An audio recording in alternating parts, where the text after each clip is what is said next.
750 से ज़्यादा किसानों ने शहादतें दे दी, अपनी जान की बाजी लगा दी। 3 साल तक किसानों ने वेट किया। आज किसान आए तो आप कह रहे इलेक्शन आने वाले हैं। सरकार कहती है हम 10 लाख करोड़ की योजनाएं किसानों के लिए चलाते हैं। किसान कहता है हमें 10 लाख करोड़ की योजनाएं नहीं चाहिए, हमें एमएसपी की गारंटी दे दो, हमारी लागत का मूल्य हमें मिल जाए। एमएसपी की गारंटी जब आप नहीं देते हो तो 10 लाख करोड़ का कर्जा किसानों के ऊपर हर साल होता है, जिसकी वजह से किसानों के परिवार आत्महत्या करते हैं, किसान आत्महत्या करता है। उसी से बचने के लिए जब जान पर बनाइए तब किसान दिल्ली की तरफ प्रार्थना करने आ रहे हैं। मेरा ये कहना है कि अगर चौधरी चरण सिंह जी आज जीवित होते और किसानों की ऐसी हालत देख रहे होते तो वो ऐसे भारत रत्न को कभी स्वीकार ना करते जो उनकी लाशों के ऊपर दिया जा रहा हो।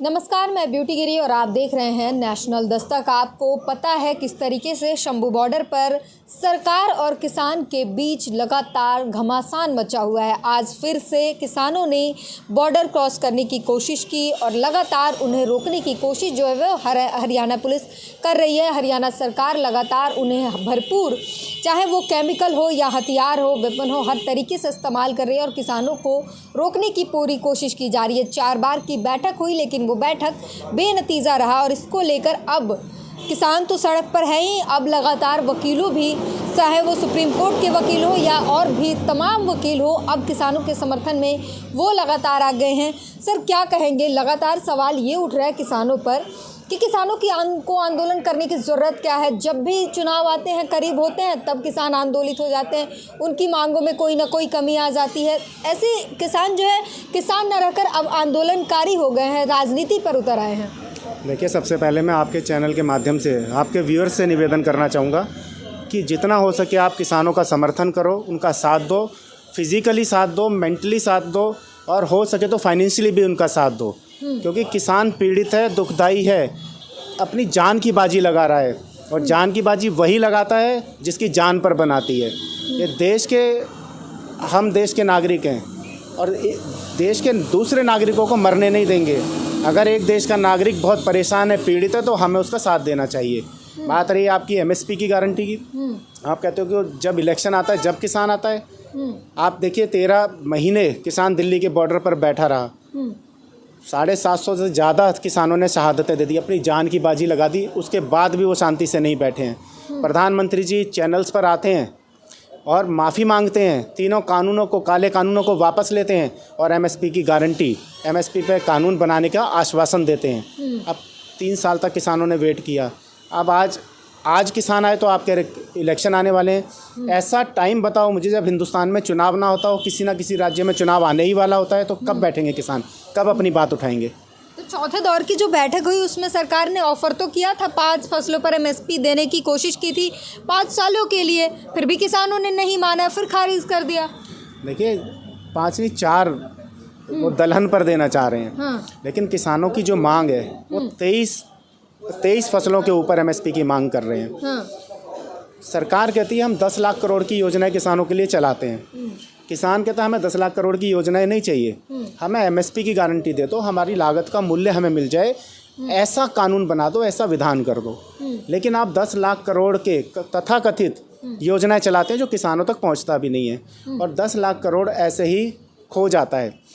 सरकार कहती है अगर हम एमएसपी दे देंगे तो ये 10 लाख करोड़ का अतिरिक्त बोझ सरकार के ऊपर पड़ेगा। लेकिन वो ये नहीं बताते कि एमएसपी की गारंटी जब आप नहीं देते हो तो 10 लाख करोड़ का कर्जा किसानों के ऊपर हर साल होता है, जिसकी वजह से किसानों के परिवार आत्महत्या करते हैं, किसान आत्महत्या करता है। उसी से बचने के लिए जब जान पर बनाइए तब किसान दिल्ली की तरफ प्रार्थना करने आ रहे हैं, निवेदन करने आ रहे हैं, सरकार के पास अपनी बात रखने आ रहे हैं। तो उनके साथ ऐसा व्यवहार किया जा रहा है जैसे दुश्मन देश के कोई नागरिक इस देश पर चढ़ाई कर दिया हो, जिसने ऐसा व्यवहार किया जा रहा है। उनके ऊपर अत्याचार किया जा रहा है, उनके ऊपर गोला बारूदों से हमले हो रहे हैं, उपद्रवी हो रहे हैं, किसान उपद्रव फैला रहे हैं। इस वजह से रोकने के लिए सरकार जो है तमाम इंतजाम कर रही है। देखिए, ये सरकार हमलावर हो रही है। ये सरकार अत्याचार कर रही है। किसान तो बड़े शांतिपूर्ण तरीके से आ रहे हैं। आपने देखा होगा किसान जगह जगह पर भंडारे तक कर रहे हैं। किसान बड़े शांतिपूर्ण तरीके से, देश का सबसे ज़्यादा जो देश प्रेमी है वो किसान है। देश के लिए अनाज उपजाता है, देश को जवान देता है, देश को पुलिस देता है, देश को हम जैसे वकील देता है। लगातार उनके लिए ये भी कहा जा रहा है कि जो लोग आंदोलन कर रहे हैं वहाँ पर, उन्हें किसान कहना उन किसानों का अपमान होगा जो सच में खेती करते हैं और खेती करके देश का पालन पोषण करते हैं। इन्हें किसान मत कहो, ऐसे बातें कही जा रही है। देखिए, ये कभी भी कोई आंदोलन होगा, उसको ये आंदोलनजीवी कहते हैं, उसको पाकिस्तानी कह देते हैं, उसको खालिस्तानी कहते हैं, कभी कहते हैं जाटों का आंदोलन है, कभी कहते हैं सरदारों का आंदोलन है।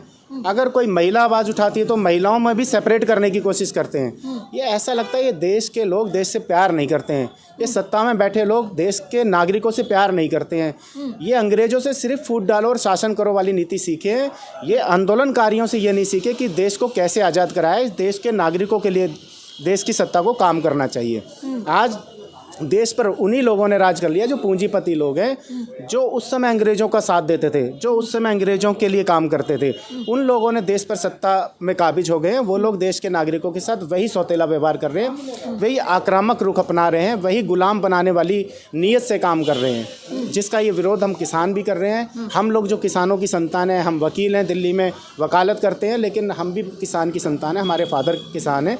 उन्होंने हमें दिल्ली में भेजा कि आप जाओ और कानून को अच्छे से पढ़ो और लोगों को न्याय दिलाओ और दिल्ली में आप अपने रहने की व्यवस्था करो। हमने जब व्यवस्था की, आज जब हमारे पिता जो किसान हैं वो दिल्ली में कूच करना चाहते हैं सरकार से मांग करने के लिए, तो हम सभी किसान, हमारे जो वकील भाई हैं, उन्होंने हाथ अपने पसार कर उनका स्वागत करने के लिए एक सांकेतिक धरना भी दिया था 30 हज़ारी कोर्ट में, जिसमें 100 से ज़्यादा अधिवक्ता वहाँ मौजूद थे।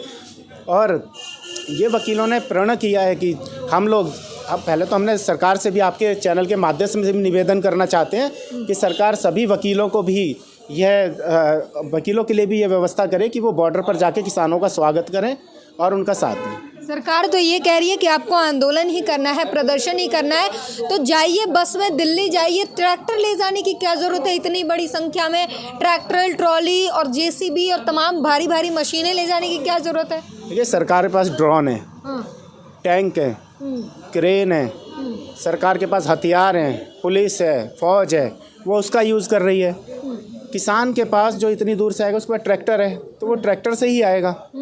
तो ट्रैक्टर से आ रहे हैं। ट्रैक्टर आना क्या गैर कानूनी है क्या? दिल्ली कह रही है ट्रेन से और बस से जाइए, ट्रैक्टर लेके मत जाइए। तो सरकार ये अनाउंस कर दे कि ये बस और ट्रेन यहाँ से दिल्ली जा रही है, आप इसमें किसानों के लिए खुली छूट है कि आप आंदोलन करें, आप अपनी बात को रखें, आप संवैधानिक तरीके से आ रहे हैं, आपके लिए ये बसेस लगाई जा रही हैं, ये ट्रेन यहाँ से इतने बजे चलेगी, आप इसमें बैठकर पहुँच जाइए।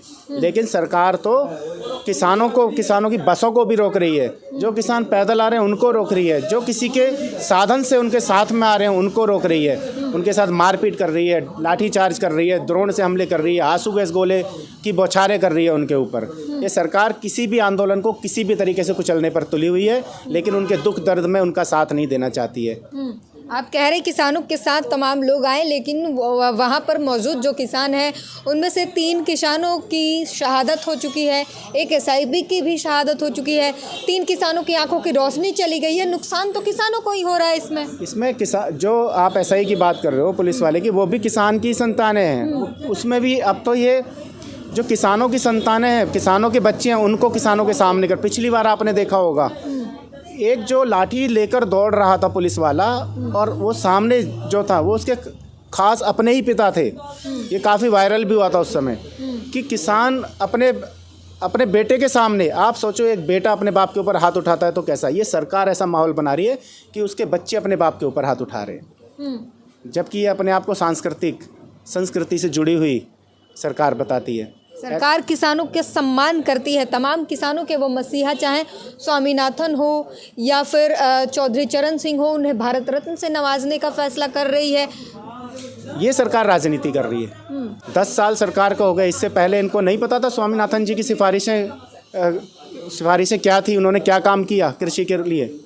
उन्हें नहीं पता था किसानों के नेतृत्व करने वाले चौधरी चरण सिंह जी जो देश के प्रधानमंत्री बने। मेरा ये कहना है कि अगर चौधरी चरण सिंह जी आज जीवित होते और किसानों की ऐसी हालत देख रहे होते, तो वो ऐसे भारत रत्न को कभी स्वीकार ना करते जो उनकी लाशों के ऊपर दिया जा रहा हो और उनकी मांगों को दरकिनार करके दिया जा रहा हो, उनकी मांगों को दरकिनार करने के लिए दिया जा रहा हो और किसानों को गुमराह करने के लिए दिया जा रहा हो। उन्हीं किसानों को जिन्हें आप सब या तमाम लोग या हम भी अन्नदाता कहते हैं, उनके लिए तमाम बातें कही जा रही कि ये दारूबाज और पत्थरबाज भी हैं, पुलिस फोर्स पर ये पत्थर चला रहे हैं। देखिए, यही मैं कहना चाहता हूँ, ये जो सरकार के लोग हैं, जो ऐसे तथाकथित पत्रकार हैं, जो एक आदमी से पत्थर फिकवाते हैं और उसकी वीडियो बनाकर, आप देखो कितने लोग हैं। अच्छा, ये पत्रकार करवा रहे हैं? पत्रकार नहीं करा रहे, ये लोग मिक्स हैं, मतलब पत्रकार भी मिले हुए हैं, जो गोदी मीडिया के लोग हैं, वही उनकी वीडियो बनाकर पूरा नेशनल मीडिया पर दिखाते हैं। वो लाखों लोग, लाखों किसान जो आ रहे हैं, किस तरह से आ रहे हैं, वो उसको नहीं दिखाते कि किसान कितने शांतिपूर्ण तरीके से आ रहा है, लेकिन उनके ऊपर जो अत्याचार हो रहे हैं उसको नहीं दिखाते हैं ये गोदी मीडिया के लोग। सरकार, हरियाणा सरकार जो है वो कोर्ट में कह रही है कि किसान उग्र ना हो जाएं, इसके लिए हमने सुरक्षा व्यवस्था तैनात की है। हम नहीं चाहते कि ये दिल्ली जाकर फिर उपद्रव मचाएं, जिस तरीके से पिछले किसान आंदोलन में किया था। देखिए, ये कोई सुरक्षा व्यवस्था नहीं है। आप उनके ऊपर हमले कर रहे हैं, इसे सुरक्षा व्यवस्था कहते हैं? आप रोड खोद रहे हैं, आप कीले लगा रहे हैं रोड पर, आप उनके रास्तों में इतनी परेशानियां खड़ी कर देना चाहते हैं, ये सुरक्षा व्यवस्था नहीं है, ये आक्रमण है। ये उनके कानूनी अधिकारों का हनन करना है, उनके कानूनी अधिकारों का दोहन करना है। ये उनको दिल्ली से आने के लिए अपने ही देश के किसी राज्य में जाने से रोकना है, जिसकी आज़ादी हमारा भारत का संविधान देता है। ये सरकार गैर कानूनी काम कर रही है। ये कोई हमला नहीं करने आ रही, ये तो विनती करने आ रहे हैं। ये पीड़ित लोग हैं, पहले ही 750-800 अपने लोगों को खो चुके हैं, और अपनी जान की बाजी लगाकर, कोई भूखा प्यासा आ रहा है, कोई पैदल आ रहा है, कोई ट्रैक्टर में आ रहा है, कोई कैसे व्यवस्था करके आ रहा है, आपसे विनती करने आ रहा है, आपसे गुहार लगाने आ रहा है। आप इस देश के माई बाप हो, आप इस देश के प्रधानमंत्री हो, इस देश की सरकार हो, आप क्या उनकी पीड़ित की आवाज़ नहीं सुनोगे? आप ऐसे कहाँ आते हैं? ट्रैक्टर से स्टंट करते हुए पीड़ित थोड़ी आते हैं। नहीं, स्टंट करते नहीं आ रहे, वो ट्रैक्टर चला कर आ रहे हैं, स्टंट नहीं कर रहे हैं। ये जो लोग हैं, इसको अलग तरीके से दिखाने की कोशिश करते हैं। आप देखिए, इतनी बड़ी आबादी है किसानों की, कभी कहते हैं किसान इतना अमीर कैसे हो गया, सिर्फ पंजाब क्यों आ रहा है, हरियाणा ही क्यों आ रहा है। मैं ऐसे लोगों को ये कहना चाहता हूँ कि ये जो पंजाब है और हरियाणा है, कहते हैं पंजाब और हरियाणा का किसान सबसे संपन्न है, सबसे संपन्न है। मैं तो, आप इसको दूसरे नज़रिए से देखिए, जो सबसे संपन्न किसान है, वो आकर इस बात को समझ रहा है ना कि देश के साथ ये क्या करने जा रहे हैं। ये जो 3 गैर काले कानून थे, इसकी समझ इनको आई ना। इन्होंने कहा इससे तो पूरे देश के किसानों की ज़मीन छिन जाएगी, पूरे देश के किसानों को गुलाम बना लिया जाएगा। ये अडानी और अंबानी, जो इस तरह के जो उद्योगपति हैं, ये पूरे देश के ऊपर, पूरे देश की ज़मीन पर कब्जा कर लेना चाहते हैं और इनको बंधक बनाना चाहते हैं, बंधक मजदूर की तरह काम करना चाहते हैं किसानों से। इस चीज़ को जब उनकी समझ में आ गई, पंजाब और हरियाणा के किसानों को और उत्तर प्रदेश के किसानों को, अन्य राज्यों के किसानों को भी ये बात समझ आ गई। लेकिन जो संपन्न है वो पहले अपन बाहर निकला घर से, तो इसको अप्रिशिएट करना चाहिए पूरे देश को कि भाई हमारे बड़ा भाई जो है, सपोज करो हमारे घर का बड़ा भाई जिसके पास संसाधन है, वो अगर सपोर्ट कर रहा है, वो पहले आ रहा है, तो इसका मतलब वो बहुत जागरूक है और इस देश के लिए भला चाहता है, इस किसानों के लिए भला चाहता है। एक आखिरी सवाल है, क्या लगता है सरकार जो है वो पूरी तरीके से बॉर्डर बनाकर तैनात किए हुए जवानों को शंभू बॉर्डर पर, इतने दिन हो गए, किसान अभी भी शंभू बॉर्डर पर ही हैं, तो क्या आने वाले समय में लगता है कि किसान दिल्ली तक पहुंच पाएंगे? क्योंकि रास्ते में वो शंभू बॉर्डर पहला बॉर्डर है, उसके बाद और भी कई सारे बॉर्डर हैं। देखिए, ये कोई बॉर्डर नहीं है, ये किसानों की सोच को नहीं जीत सकते। जिस दिन किसान ने अगर प्रण कर लिया, तो ये क्या बॉर्डर है, किसान तो चाइना का बॉर्डर तोड़ के चाइना में घुस जाएगा, पाकिस्तान का बॉर्डर तोड़ के पाकिस्तान में घुस जाएगा। किसान तो वो है जो शंभू बॉर्डर क्यों नहीं तोड़ पा रहे हैं? वो किसान खुद नहीं चाह रहे, अभी वार्तालाप चल रहा है। जब ऐसा लगेगा, जिस दिन चाहेंगे आज तोड़ के आ जाएंगे। किसानों को कोई नहीं रोक सकता। किसानों को आप प्यार से तो मना सकते हो, उनकी बातों को मान लो, उनकी MSP की गारंटी उनको दे दो। आप देखिए, ये जो आपका माइक है, अगर इसकी लागत ही 100 रुपये है, ठीक है, आप इसको ये 100 रुपये की लागत ही आ रही है, तो 101 रुपये में बेचोगे आप? कोई भी 1 रुपये की कीमत तो फ़ायदा तो लेगा, फ़ायदा नहीं लेगा तो 100 रुपये में ही बेच देगा। किसान कहता है मेरी 100 रुपये की फसल जो लागत है, 100 रुपये तो मुझे मिल जाए उसके, इतना कानूनी तो चाहता हूँ मैं। अगर मैं उससे कम में आप लेते हो कोई चीज़, तो उतने का मैं कर्जदार होता हूँ हर साल। किसान आत्महत्या कर रहा है, उसके बच्चे आत्महत्या कर रहे हैं, किसानों के बच्चे पढ़ नहीं पा रहे हैं, उनको कोई सुविधाएं नहीं। आप गांव देहात में जाकर देखो किसानों की हालत। किसान आह्वान करेंगे तो दिल्ली के अंदर 60% लोग आज भी किसान हैं, जो किसानों से संबंध रखते हैं पूरी तरह से, जिनकी किसानी खेती किसानी में परिवार के लोग हैं। अगर किसान आह्वान करेंगे, दिल्ली के अंदर के लोग आंदोलन करेंगे और जंतर मंतर को पूरा घेर लेंगे। लेकिन किसान बड़े शांतिपूर्ण तरीके से दिल्ली में आना चाहते हैं, और ये किसानों को इतना मजबूर ना करें। ये ना समझें कि वो किसान वहाँ से आ रहा है, यहाँ से आ रहा है। दिल्ली के अंदर बैठा हुआ किसान है। अगर उनके ऊपर आप आक्रामक तरीके से इस तरह से हमले करोगे तो जो किसान दिल्ली में बैठे हुए हैं, किसान के परिवार, वो ऐसा ना हो कहीं वो आंदोलन पर उतर आए और आपको दिल्ली में आपकी सरकारों को पूरी तरह से घेर दें। और इसी मुद्दे पर जो है हमने तमाम सवाल किए, और आपको बता दें कि दिल्ली में भी बहुत सारे लोग ऐसे हैं और कह रहे हैं, चाहे वो एडवोकेट महमूद प्राचा हो या तमाम लोग हो, वो कह रहे हैं कि आप एक आदेश करो, हम दिल्ली में प्रदर्शन शुरू कर देंगे किसानों के समर्थन में। लगातार किसानों के समर्थन में पूरा देश खड़ा हो रहा है। पूरी बातचीत पर अपनी प्रतिक्रिया ज़रूर दीजिए।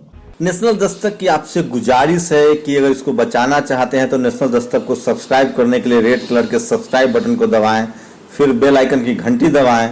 नेशनल दस्तक को बचाने के लिए बहुत जरूरी है कि हर खबर को शेयर करें, लाइक करें, कमेंट जरूर करें।